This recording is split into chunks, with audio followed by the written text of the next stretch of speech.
क्रोधी व्यक्ति का जीवन बदल देगी। गौतम बुद्ध की ये कथा। एक दिन गौतम बुद्ध अपने शिष्यों के साथ एकदम शांत बैठे हुए थे।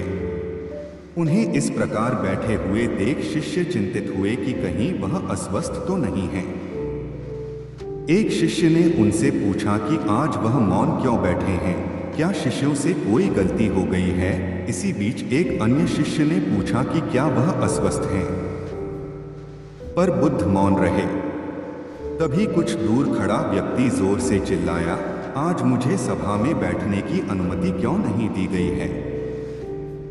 बुद्ध आंखें बंद करके ध्यान मग्न हो गए।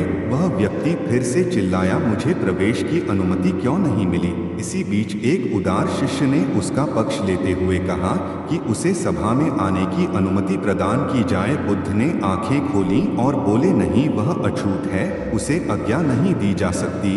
यह सुनकर शिष्यों को बड़ा आश्चर्य हुआ। बुद्ध उनके मन का भाव समझ गए।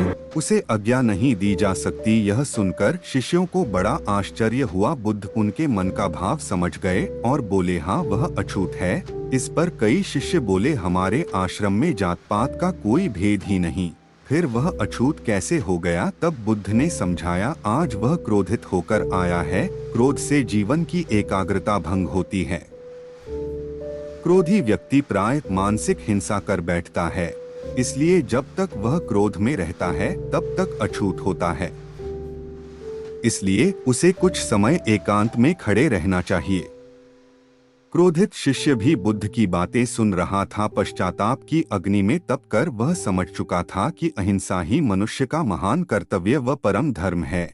वह बुद्ध के चरणों में गिर पड़ा और कभी क्रोध न करने का प्रण लिया। शिक्षा आशय यह है कि क्रोध के कारण व्यक्ति अनर्थ कर बैठता है और पश्चाताप उसे बाद में होता है, जिसका कोई लाभ नहीं मिलता। इसलिए हमें क्रोध नहीं करना चाहिए। असल मायने में क्रोधित व्यक्ति अछूत हो जाता है और उसे अकेला छोड़ देना चाहिए। क्रोध करने से तन, मन और धन तीनों की हानि होती है। क्रोध से ज्यादा हानिकारक कोई और वस्तु नहीं है। हमारे चैनल में आपका स्वागत है। हमारी वीडियो पसंद आई तो प्लीज सब्सक्राइब करें और लाइक करें, कमेंट करें और शेयर करें। आपका बहुत बहुत धन्यवाद। हमारे चैनल पर आपको मोटिवेशनल वीडियो मिलती रहेगी। श्रीकांता जी का